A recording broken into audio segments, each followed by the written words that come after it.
Quando somos confrontados com o nosso passado. Quantas vezes eu e você, por nos sentirmos feridos, machucados com nossa história, não tentamos fugir. Ir para um lugar muito distante, de uma forma que o passado não nos alcance mais, na tentativa de fazer com que aquelas dores não encontrem mais lugar no nosso coração. Mas a bem da verdade é que o passado, vez por outra, se apresenta. Somos confrontados por ele. E eu queria, neste dia, ler com você Gênesis capítulo 42, que nos fala do encontro de José com os seus irmãos. Você já ouviu a voz de Deus hoje? Que tal ler a Bíblia antes de dormir? Eu sou o pastor Vitor Soares e quero te convidar a um momento devocional. Pegue a sua Bíblia e vamos juntos ler alguns versos do capítulo 42. Versículo 6. José era governador daquela terra. Era ele quem vendia a todos os povos da terra. E os irmãos de José vieram e se prostraram rosto em terra perante ele. Vendo José a seus irmãos, reconheceu-os, porém não se deu a conhecer. E lhes falou asperamente. E lhes perguntou: de onde vens? Responderam: da terra de Canaã, para comprar mantimento. José reconheceu os irmãos, porém eles não o reconheceram. Então se lembrou José dos sonhos que tivera a respeito deles e lhes disse: vós sois espiões e viestes para ver os pontos fracos da terra. Responderam-lhe: não, senhor meu, mas vieram os teus servos para comprar mantimento. Somos todos filhos de um mesmo homem. Somos homens honestos, os teus servos não são espiões. Ele, porém, lhe respondeu: nada disso. Pelo contrário, vieste para ver os pontos fracos da terra. Eles disseram: nós, teus servos, somos 12 irmãos, filhos de um homem na terra de Canaã. O mais novo está hoje com nosso pai, o outro já não existe. Então lhes falou José: é como já vos disse, sois espiões. Nisto sereis provados. Pela vida de Faraó, daqui não saireis sem que primeiro venha o vosso irmão mais novo. Enviai a um dentre vós, que traga vosso irmão. Vós ficareis detidos para que sejais provadas as vossas palavras, se há verdade no que dizeis. Ou se não, pela vida de Faraó, sois espiões. E os meteu juntos em prisão 3 dias. Como José não era precipitado, o controle emocional desse homem muito me inspira. Ele tinha tudo para, naquele momento, já desabar em choro, sim, tentar vingar com as suas próprias mãos, mas não. Ele queria saber como estava o caráter de seus irmãos. Ele não se permite se revelar a eles, mas coloca eles em uma provação. Diz que aqueles homens são espiões, que eles estão tentando invadir a terra, e pede então para que eles provem, trazendo o irmão caçula. O irmão caçula havia ficado com Jacó e ninguém queria fazer isso, pois entendia o apego que Jacó tinha a Benjamim, justamente por ter perdido a José. Ele achava que José estava morto. Nesse momento, os irmãos de José presos começam a abrir o coração e falar sobre a aflição da alma deles, pois entendiam-se culpados daquilo que fizeram para com José. Acreditavam que Deus estava retribuindo o mal que eles fizeram e por isso estavam naquela situação.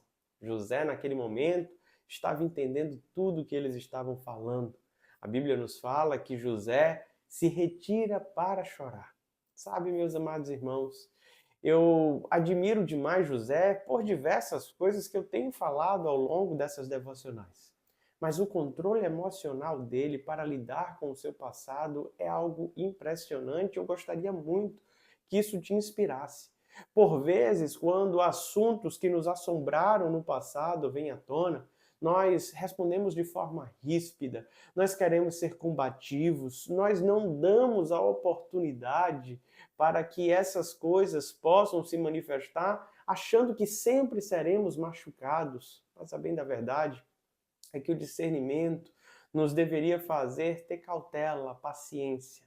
E José, dessa forma, encara aqueles que foram os vilões da sua história, aqueles que o colocaram em escravidão. Porém, ele vai administrando todo aquele cenário. Ele não se permite simplesmente ser vingativo, mas ele vai testando o caráter de seus irmãos, ele lembra dos sonhos que tinha e entende que aquilo é projeto de Deus, sabe? Muitas vezes nós nos perdemos porque deixamos extravasar as nossas emoções. Abrimos de forma muito rápida a nossa intimidade sentimental para pessoas que por vezes não têm um compromisso com ela e por isso somos feridos. Queremos ter diálogos fora de hora, queremos abrir o coração sem ter ciência se as pessoas têm condições realmente de nos ouvir. José queria sim se revelar enquanto irmão e a gente vê isso no desenrolar da história. Porém, ele queria ter certeza de com quem ele estava falando. Ele percebe que havia um arrependimento genuíno no coração deles. Ele decide então ficar ali com um irmão preso e manda os demais embora. Porém, ele manda os mantimentos e devolve o dinheiro. Os irmãos acham que caíram numa armadilha, que aquilo é para serem acusados de roubo. E eles retornam ao pai contando tudo o que aconteceu e dizendo: precisamos levar a Benjamim. Jacó já está tão cansado, já está tão fadigado, ele não quer abrir mão. Rubens pega a palavra e diz: olha, mate os meus filhos se eu não devolver a Benjamim. Mas a gente precisava ir lá livrar o irmão que estava preso. Nesse imbróglio todo é que se encerra o capítulo 42. Na expectativa de que os irmãos de José iriam trazer Benjamim à sua presença. E Jacó, já tão cansado, disse que se acontecesse alguma coisa a Benjamim, ele ficaria tão triste e era dessa forma que ele iria realmente padecer. Dito tudo isso, eu quero trazer lições importantes para serem abordadas aqui. A primeira delas é que eu e você precisamos, por vezes, sermos realmente confrontados com tudo aquilo que já nos afetou no passado. É bem verdade que eu não preciso ir em direção a isso para me machucar à toa, mas quando surgir a oportunidade, precisamos ter clareza e discernimento para lidar com os fantasmas do passado. A segunda lição preciosa que encontramos aqui é que precisamos discernir muito bem o caráter daquelas pessoas que nós teremos que conviver. Sabe, por vezes nós abrimos a vida para quem não deveria. José, de forma prudente, vai de forma gradual testando para saber como estava o coração de seus irmãos. Sabe, isso é sabedoria dada por Deus, discernimento. Não seja afoito, não seja precipitado, e talvez essa seja a lição mais importante desse capítulo.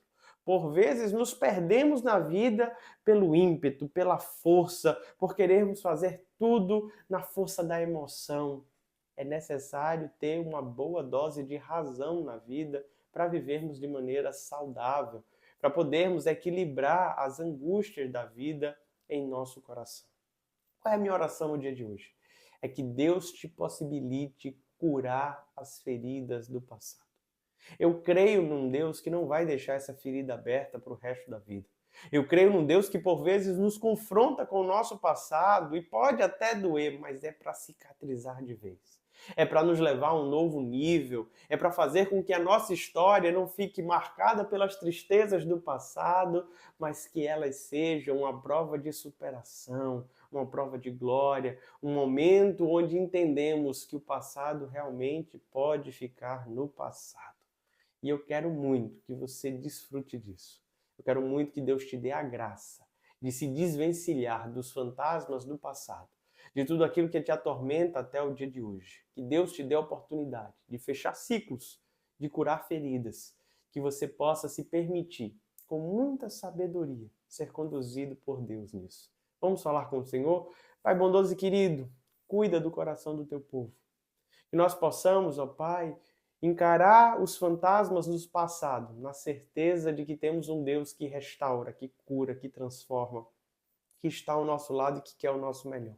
Dá sabedoria, discernimento, que possamos ter prudência em tudo aquilo que venhamos a fazer. É no nome de Jesus, ó Pai, que eu te peço. Restaura o coração do teu povo nessa hora.